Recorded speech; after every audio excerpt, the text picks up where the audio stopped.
This is Yvette Carnell with Breaking Brown. I'm joined today with Pascal Robert of Black Agenda Report. And I've been watching the news all day, and campuses, black students on these campuses have set these campuses on fire.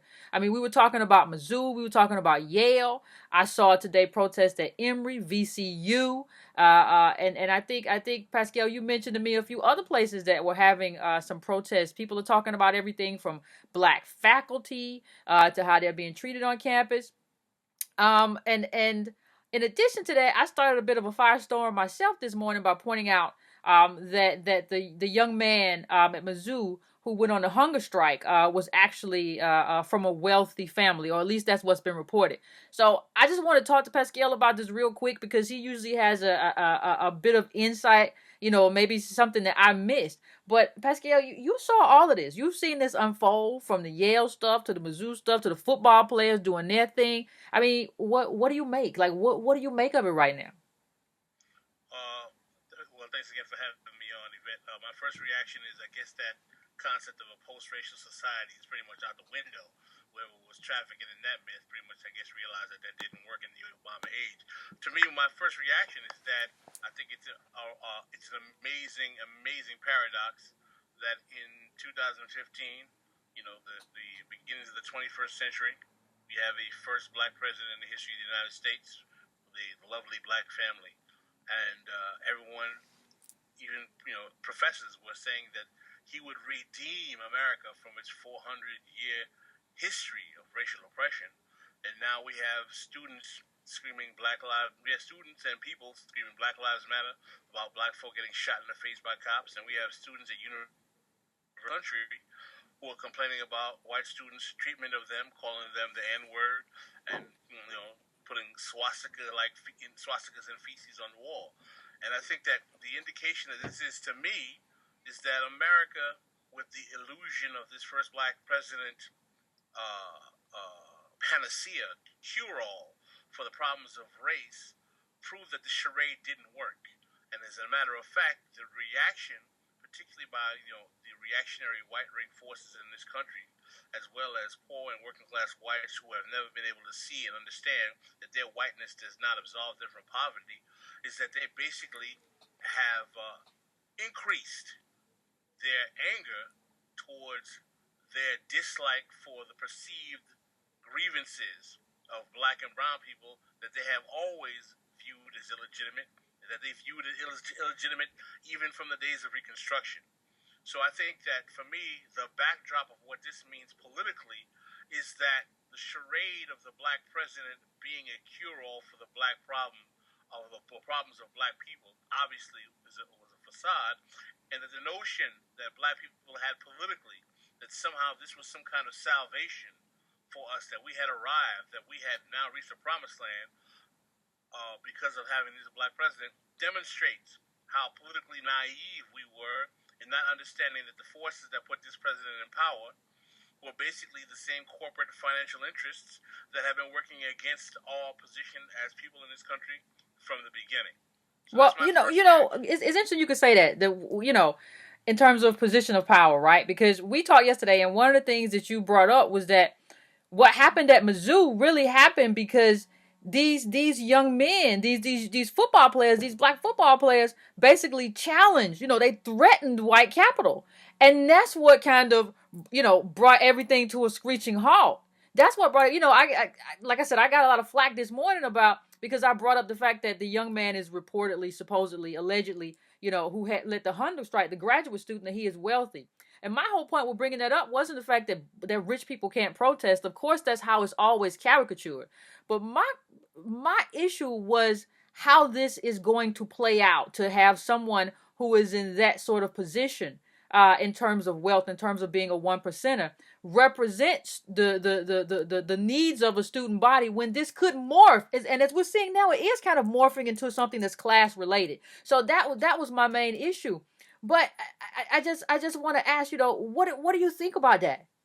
Well, this is the thing, and I actually posted something on my Facebook page with a meme that was created about that, and many people got angry, they got upset. And I said, what this demonstrates is a fundamental inability of members of the black community to understand that class and race cross their paths in politics in this country. And what they fail to realize is that there, of course, it's completely legitimate for a millionaire who is black or of any color to protest against oppression of any people, and it does not delegitimize or question his integrity or his fidelity to that cause.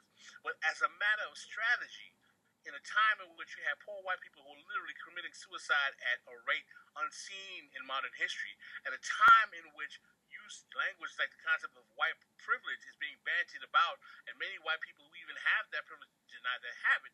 When you have a 1%er who is representing the struggles of poor, oppressed black people, or oppressed black people in general, the political optics of that gives the reactionary right wing forces that you are fighting a an opportunity to delegitimize your grievances by saying this guy's living better than most white and black people in this country. For him to act like he's oppressed is a joke. All he has to do is take a limousine and go back home and he's fine. And I'm not saying that his wealth is able to neutralize the racism he suffers at all. This is not an indictment of him. What you were doing was not trying to indict the student at all, and you were not trying to question his ability to make them to protest.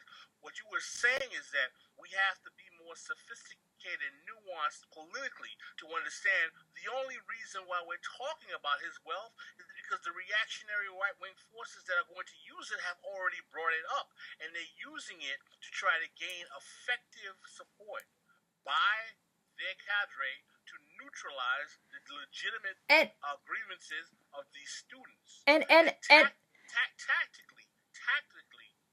we have to understand the strategic optics and image that creates. Especially when we don't know where this is headed. You know, I saw earlier when earlier today they said that they were sort of including some other issues in this, right? They hadn't been included before about black faculty. They may start including issues of black pay, you know, pay of black workers. You know, I've seen a lot of stories about, you know, adjunct professors who have to live off of basically welfare, and some of those stories have been about black professors. So, you know, if this is going into a class direction, is especially probably not good in terms of strategy, not to have them at the forefront. Now, the problem is that that's interpreted as somehow saying that, oh, you're saying that this young black boy can't, you know, he's doing the right thing and you're attacking him. We've kind of gotten to a space where we can't have a conversation about these sorts of things without everything that you say being viewed as an attack. You know, if you criticize this or you engage in any kind of thought experiment, it is an attack. And then I had someone else say to me something that was very interesting. They said that this young man can also be oppressed. And I said, you know, oppression to me is about material oppression. It's about your access. It's about your access to capital or your revocation of rights. It's not about, you know, being called a name and everything else. That doesn't mean that that's right, and that doesn't mean that you shouldn't protest over that. But the idea that this young man is materially oppressed is not true. That doesn't mean that he didn't do the right thing, that he shouldn't have protested, and he shouldn't be commended on his protest. Those are two very different things for me that need to be divorced. So, the one where I would slightly disagree with you there is that I believe that, yes, I believe the most grave form of oppression are material oppressions: denial of food, denial of housing, denial of shelter, denial of education. However, I do not think that we should delegitimize and mitigate psychological oppression, because there's a reason why propaganda and fear, there's a reason why the Ku Klux Klan uses crosses and all of these other things to create psychological terror. Well, they also kill people. They also kill people as well. But what I'm saying is that psychological terror is something that black people have been, and people of variety of races who have been oppressed as well, have been victims to in this country as well. So I would not necessarily limit the notion of oppression to be material, because I don't believe that any human being should have to say it's okay for me to be able to have, you know, a student who is white call a black student nigger every day of class and not realize that there's going to be some kind of traumatic effect. I think there's a traumatic effect. I think that's a traumatic effect if you have a lot of white kids calling you nigger. Like if in the '60s you were up against all white kids. If there are a few white kids calling you nigga, I don't see it as the same. I don't see that as oppression. I see that as you because you can look back and say you cracker ass cracker, fuck you. You know what I mean? I think I see that how that could be damaging, but I think oppression is sort of is sort of a heavier word, and I wouldn't use that to describe it. It's not right.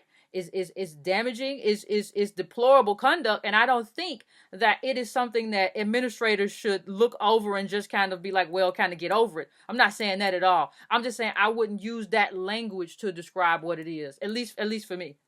I think it depends on the power dynamics of the individuals involved. For example, if you are on a basketball team and there's 50 black basketball, 50 guys on the team or 13 guys on the team, and the team is big, man, have a couple of teams, and there's one white player, and the team is owned by a black person, and the white player calls the biggest player, nigga, nigga, nigga, nigga, nigga, nigga, nigga. The power dynamics in that situation Yeah. make the If concept that's of if that's one black exactly if player that's what's happening. being oppressed a little dubious because he just looks. All he has to do is look at the rest of the players and say we can squash this pipsqueak tomorrow, and he's probably gonna laugh it off. However, I think that when you're dealing with black students who are in white controlled spaces where they have no dominion and control over their autonomy, one student calling a black student, you know, I think definitely. I mean, I would not negate the ability of calling that oppression because I think that we're dealing with basically. I mean, even though these are young adults, these are children.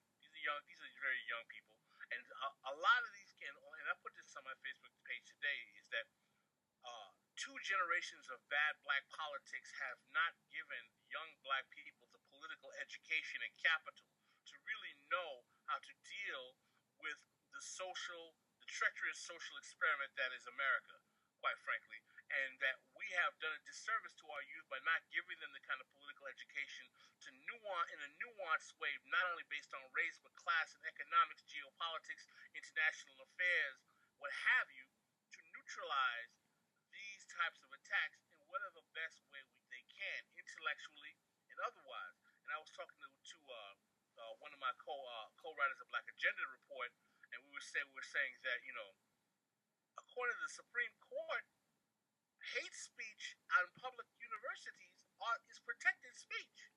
And one of the major things that I am not seeing in these conversations, I know we were talking about a piece in the New Yorker. You were saying that I think Jelani Cobb wrote, Mm-hmm. who's a fine writer who puts out very good material. Mm-hmm. But he was talking about kind of the illusion of free speech and free speech in the context of race and whatnot. And I understand ideologically what he was trying to do, and I believe he was coming from a sincere place of justice.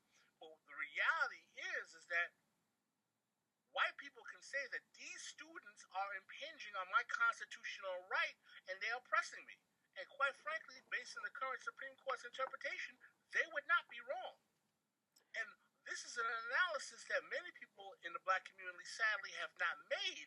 And I'm not saying it delegitimizes what we're trying to fight here according to these students, but what I'm saying is that there needs to be a political education that increases the nuance and sophistication of not only class but legal precedents, the economic possibilities of critiques about the economic security and stability and privilege of some of the students who are Yale students, Ivy League students.